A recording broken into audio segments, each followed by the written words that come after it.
एक बनिया था। एक बार वह व्यापार के लिए प्रदेश जाने लगा। जाते जाते अपनी बहू को बुलाकर उसने कहा, मैं प्रदेश जा रहा हूँ, तुम अच्छी तरह रहना, बच्चों को भी संभालना और अपनी सास का भी अपने बच्चों की तरह देखभाल करना। याद रखना, माँ से कोई काम मत करवाना।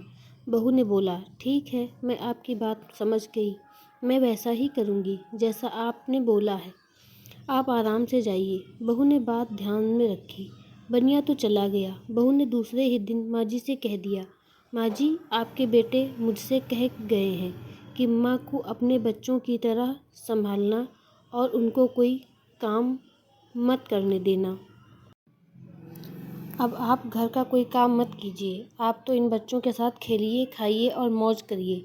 माँ जी गहरे सोच में पड़ गईं, फिर बोलीं, बहू ठीक है, अब मैं ऐसा ही करूँगी। कुछ दिनों के बाद बहू ने अपनी बेटी के कान छिदवाया। उस समय बहू को अपने पति की यह बात याद आई कि माँ को बच्चों की तरह ही संभालना है। इसीलिए बहू ने माँ जी के कान छिदवाने की बात सोची। उसने माँ जी से कहा, माँ जी चलिए, आपके कान छिदवाने हैं।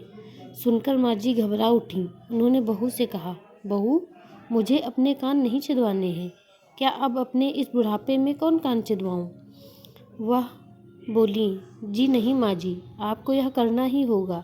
मैं नहीं चाहती कि आपका बेटा मुझे कुछ कहे, इसीलिए आपको मैं अच्छी से देखभाल करूँगी। मेरी दोनों आँखें बराबर हैं, जैसी लड़की है वैसी ही आप भी हैं।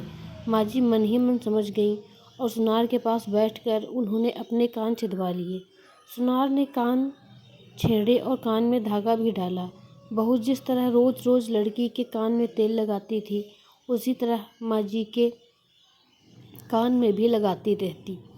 थोड़े दिनों बाद बहू ने अपनी बेटी के लिए बाली बनवाई तो उसे अपने पति की बात याद आई। फिर उसने माँ जी के लिए भी बाली बनवाई और कहा, आइए, आपको यह बाली पहना दूँ। माँ जी ने कहा, बहू, मुझको बाली क्यों पहनाती हो? मैं बूढ़ी हूँ, मुझे इसकी ज़रूरत नहीं है। बाली तुम अपनी बेटी को पहनाओ, मुझको नहीं पहननी है। लेकिन बहू नहीं मानी। ज़बरदस्ती करके माँ जी को बाली पहना ही दी। इसके पश्चात माँ जी छोटे बेटे के साथ अपना मनोरंजन करती, घूमती, खेलती और कई तरह के मौज मस्ती करती। बहू ने एक बढ़िया दिन देखकर अपने बेटे को नाई से चोटी रखवा ली। फिर बहू को माँ जी याद आ गई। माँ जी बच्चों के साथ खेल रही थीं। उन्हें वहाँ से बुलवा लिया और कहा, माँ जी आइए, नाई के सामने बैठिए। अपने लड़के की तरह मुझे आपके सिर पर भी चोटी रखवानी है। जब गोविंद के चोटी रखवाई है तो आपके क्यों न रखवाऊँ? इसीलिए आप जल्दी आइए। माँ जी ने बहू को बहुत समझाया, पर बहू टस से मस न हुई। आखिर माँ जी नाई के सामने बैठीं और उन्होंने अपने सिर पर चोटी रखवाई। बहू ने गोविंद को और माँ जी को जो बोला वही किया उसके साथ। बाद में बहू रोज़ माँ जी की चोटी में तेल डालती, चोटी गूँथती और सर पर ओढ़नी डालकर माँ जी को बच्चों के साथ खेलने के लिए भेजती। जब खाने का समय होता तो बहू उनको आवाज़ देकर बुलाती है। ऐसे ही रोज़ का हाल था। जब बेटा घर वापस आया तो सबसे पहले उसने बहू से माँ के बारे में पूछा कि माँ कैसी हैं और कहाँ हैं। मुझे उनसे आशीर्वाद लेना है।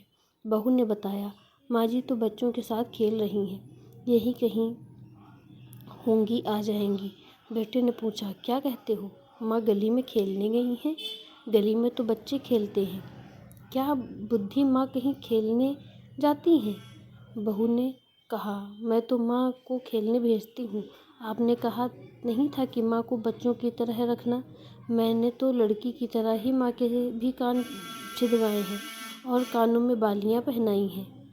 जब लड़के की चोटी रखवाई तो मैंने माँ की भी चोटी रखवा ली थी।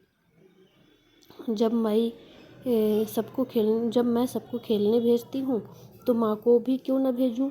मुझको सबके साथ साथ एक सा व्यवहार करना चाहिए। पति समझ गया कि उसकी मूर्ख स्त्री की अकल का दिवाला निकल गया है। बाद में पति के कहने पर बहू ने माँ को पुकारा।